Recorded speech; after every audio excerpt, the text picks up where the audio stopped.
Sir வணக்கம். சென்னையில் பதட்டமான வாக்குச்சாவடிகள் எத்தனை? அதுக்கு நீங்கள் என்ன முன்னெச்சரிக்கை நடவடிக்கை என்ன எடுத்து வரீங்க கடந்த கால படிப்பின் அடிப்படையில்? நம்மளோட இந்த தேர்தல் ஆணையத்தின் அறிவுரையின்படி நம்ம பார்க்கும்பொழுது ஒரு வல்னரபிள்னு சொல்லுவாங்க, அது 685, கிரிட்டிக்கல்னு ஒரு 223, இது ரெண்டுமா சேர்த்து தான் நம்ம வந்து ஒரு 708 வாக்குச்சாவடிகளை அப்படி அறிந்திருக்கோம் பார்வையாளர்களோட ஒப்புதலுடன். இதற்கு அனைத்து ஏற்பாடுகளும் செஞ்சுருக்கோம்.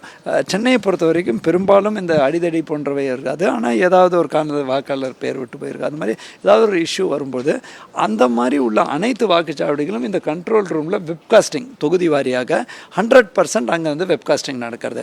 அதை நீங்களாகவும் நம்ம 3726 வாக்குச்சாவடிகளில் 2224 வாக்குச்சாவடிகளில் நாங்கள் வெப்காஸ்டிங் பண்ணுறோம். இந்த ஸ்பாட்லேருந்தே என்ன நடக்கிறது பார்க்கலாம். குறிப்பாக இந்த 708 வாக்குச்சாவடிகள் நுண் பார்வையாளர்கள் போட்டிருக்கோம். அவங்க அங்கே ப்ரிசைடிங் ஆஃபீஸர் போலிங் ஆஃபீஸரை தவிர அந்த ஸ்பாட்லேயே அதை பார்க்குறாங்க. அது இல்லாமல் நம்ம அடுத்த ஸ்டெப் என்ன எடுக்கிறோம்னாக்கா, தேவையான அதற்கு காவல்துறையோட காம்ப்ளிமெண்ட்டு இந்த மாதிரி உள்ள வாக்குச்சாவடி, அது நம்ம மதிப்புக்குரிய திரு சந்தீப் ராய் ராட்டோர் சார் தலைமையில் கமிஷனர் ஆஃப் போலீஸும் அதே மாதிரி கபில் டீமில் அவங்களும் அதற்கான ஏற்பாடு பண்ணியிருக்காங்க. செக்டார் மேஜிஸ்ட்ரேட்ஸும் ரோந்து பணியிலே இருப்பாங்க. அவர்கள் 8லேருந்து 12 வாக்குச்சாவடின்னு பார்க்குறாங்க. அவர்களும் அனைத்து ஏற்பாடுகளும் பண்ணியிருக்காங்க. ஸோ எல்லாமே தயார் நிலையில் இருக்குது. தேவையான முன்னெச்சரிக்கை நடவடிக்கை எடுத்திருக்கோம். போக பார்க்கலாம் எப்படி இருக்குன்னு சொல்லி. இந்த பதட்டமான வாக்குச்சாவடிகள் கூடுதல் பாதுகாப்பு ஏற்பட என்ன பண்ணியிருக்கோம்? நம்ம நார்மலாக இருக்க வாக்குச்சாவடியோட பதட்டமான வாக்குச்சாவடி கூடுதல் நார்மலிங்க ஒன்றுமே பிரச்சனை இல்லாததில் ஹோம் கார்டு மட்டும்தான் இருப்பாங்க. பட் ஒவ்வொன்றுக்கும் ஒரு ஸ்கேல் கொடுத்துருக்காங்கங்க, கூடுதலாக யார் யார் இருக்கணும்னு சொல்லி. ஸோ காவல்துறை அந்த ஸ்கேலுக்கு தகுந்த மாதிரி, இது நாங்களாக தனிச்சே பண்ண முடியாது. ஸோ அந்த ஸ்கேலுக்கு தகுந்த மாதிரி அதற்கு தேவையான சில இடத்துல நம்மளோட அடிஷ்னல் மெம்பர்ஸ் போட்டிருக்கோம். அது மட்டும் இல்லாமல் நம்ம ப்ரிசைடிங் ஆஃபீஸரே ஒரு இஷ்யூ வந்தால் ரைஸ் பண்ண சொல்கிறோம்.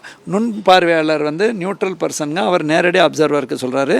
செகண்ட், செக்டார் மேஜிஸ்ட்ரேட் உடனடியாக வராங்க.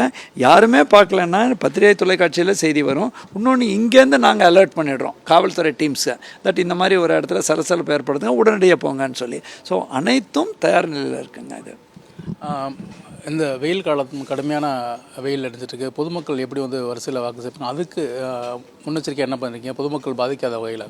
பொதுமக்களுக்கு நான் சொல்கிறதுங்க, ஓஆர்எஸ் வந்து அங்கே ஒவ்வொரு வாக்கு சாவடிகள்லையும் சப்ளை பண்ணியிருக்கோங்க. மெடிக்கல் டீம்ஸ் போட சொல்லியிருக்கோம். பந்தல் போட்டு வெயிட்டிங் டைமில் இருக்கும்போது யார் கொஞ்சம் வெயிட் பண்ணி போடலான்னாக்கா சேர்ஸ் போட சொல்லியிருக்கோம். குடி தண்ணிக்கான வசதி சொல்லியிருக்கோம்.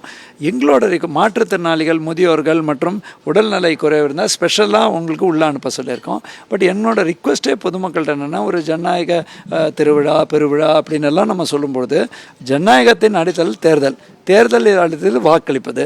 இவ்வளோ பேர் வந்து இரவு பகல் பாராமல் பணியாற்றும் பொழுது, ஏன் பத்திரிகை தொலைக்காட்சி நீங்களும் டே அண்ட் நைட் ஒர்க் பண்ணிட்டு இருக்கும்போது பொதுமக்களோட பணி என்ன? அன்றைய தினம் போய் வாக்களித்துட்டு வரணும், அதுதானே அவங்களோட பணி.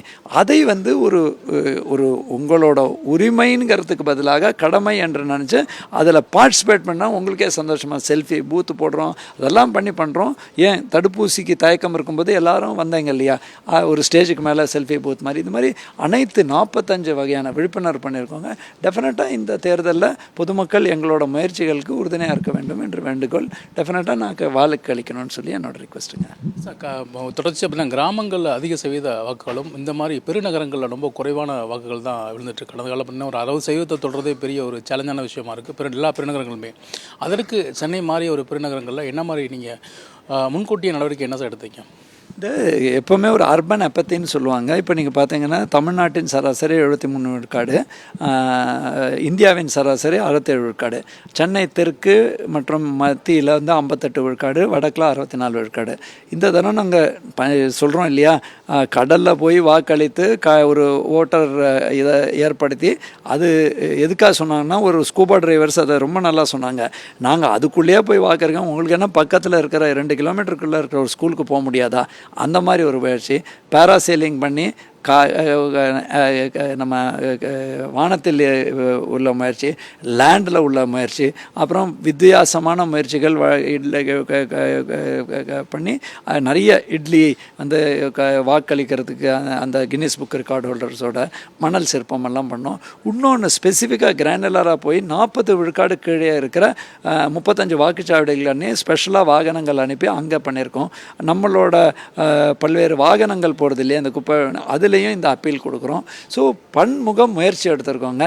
இனிமேல் உங்கள் கையில் தான் இருக்குது இதற்கான ஹெல்ப் பண்ணுறதுக்கு.